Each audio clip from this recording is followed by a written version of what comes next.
Alright everyone, welcome to the channel, NPC Unknown here, and today we have two articles talking about Overwatch 2. The first article talks about how Overwatch 2 conducted a survey in Korea that may suggest Blizzard might be considering some major changes.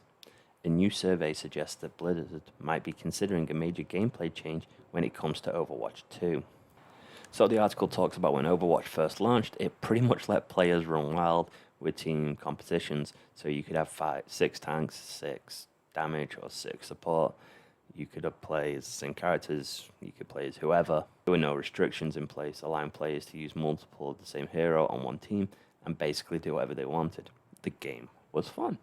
Blizzard tweaked this over time, making it so Overwatch teams could only have one of each hero, and eventually introducing role queue in an attempt to combat griefing and better balance within the game. So for those that don't know, the Overwatch role queue makes it so that teams have to be even when it comes to class representation.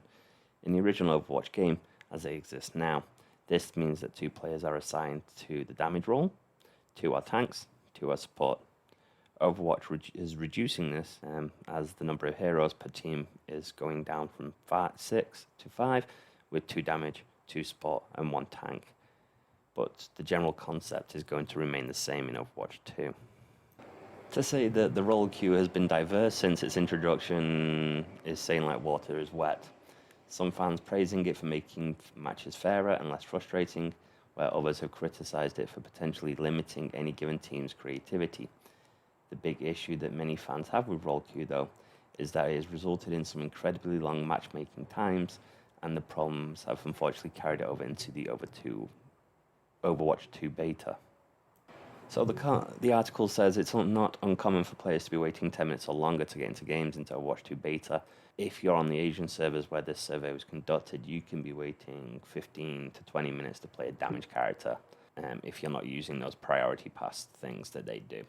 So supposedly, Korean Overwatch 2 players have been asked what they think about role queue and open queue. The survey asked if players would rather have only role queue or only open queue, and the majority have picked open queue over role queue. However, it is unclear if open queue would really be effective or make a difference with Overwatch 2's new 5 versus 5 setup. The move of this setup has forced Blizzard to buff tanks and completely rework some of their kits. Having more than 1 tank or any given team could throw the game's balance completely out of whack. So it's easy to see how open queue could be problematic if implemented in the sequel. Despite the results on the survey, Overwatch 2 fans shouldn't think this means role queue or open queue are actually going away. However, it does show that Blizzard are at least toying with the possibility, and it would be interesting to see if the idea is revisited as the developers continue to toy with Overwatch 2's balance. So what would you prefer, open queue or role queue? Let us know in the comments. The second article just talks about Twitch's viewership when it comes to Overwatch 2 and how it's plummeted recently. I'm going to get through this quite quickly as I'm starting to lose my voice today. So, since the launch of Overwatch's 2 closed beta saw an astonishing increase in Twitch viewership, it has all but disappeared since.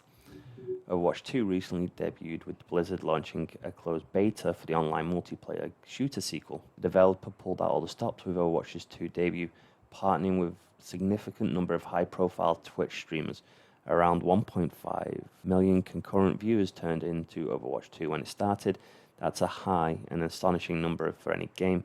But in a shocking turn of events, Overwatch 2's Twitch viewership has plummeted in a way that may never have happened before. Its Twitch viewership has shrunk to a fraction of the previous totals. That might be to do with the beta being closed, but I'm not sure as I haven't really been paying attention recently, but let's continue. Twitch's viewership for Overwatch 2 has tumbled to a surprisingly low over the past week, despite the closed beta only being available for just over a week. The average Twitch viewership over the past week is down to around 11,500 concurrent viewers, and it's closer to 6,000 or 7,000. While a massive drop from 1.5 million viewers was expected, since that being possible to maintain, the new viewership levels are bleak. To add some perspective to the situation, the current top streaming game on Twitch is Grand Theft Auto 5. I wonder why Rockstar keep milking that game. And it has nearly 500,000 viewers. Overwatch's 2 current 6,000 viewers has it ranked as the 62nd most watched in the category, just above Konami's eFootball 2022, one of the worst review games, period. I know the new season seems to have done better, but when that launched, it wasn't good. Most of these viewers are coming from single channel. A French streamer by the name of, oh god, names, I hate names, Fifi Gigi, and his 3,500 viewers. No other Twitch streamer has more than 1,000 viewers. In all fairness, though, to Overwatch 2, there's partly a reason why the viewership is so low on Twitch, and that's because Blizzard is more heavily focused on YouTube due to a contract with the streaming of Overwatch's League on the YouTube platform. Most viewers are either watching Overwatch League on YouTube or they're waiting for the Overwatch League's daily matches to end, so their favorite streamers will come online. With that, there have been a lot of questions regarding Blizzard's decision to soft launch Overwatch 2 early. Was the correct decision? Whether it was the right decision for Blizzard to get a partial version of Overwatch 2's PvP out to support Overwatch League, followed by frequent content updates, and versus waiting for all of Overwatch's 2 PvP and PvE to be finished, will be proven in time. Have you paid attention to anything of Overwatch 2? And what do you think of the game? Or what do you think the game looks like so far? Thank you very much for tuning in and listening. From me to you in this video, it's game over.